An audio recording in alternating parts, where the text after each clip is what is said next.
So, your Pixel phone has the app drawer, which is basically a list of all apps forced in an alphabetical order.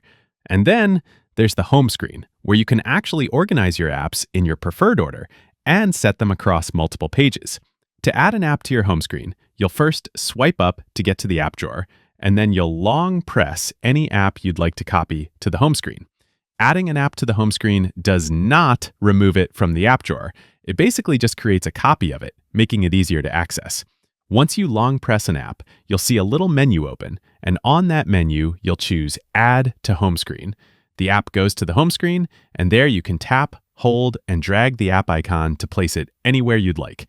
You can use multiple pages, you can put them to the top or the bottom of your screen, and you can even put it in the dock, which is the 4 apps on the bottom that are always visible regardless what page of your home screen you're looking at.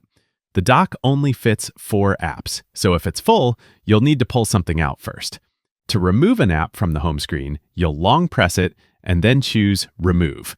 This does not delete the app, it just removes it from the home screen, and you can still access it in the app drawer. On older Android versions, the process for adding apps to the home screen is a little different.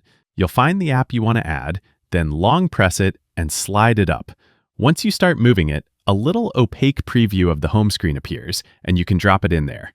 You can do this on recent Android versions too, but on older versions, this used to be the only option. And that's how you put apps on the home screen.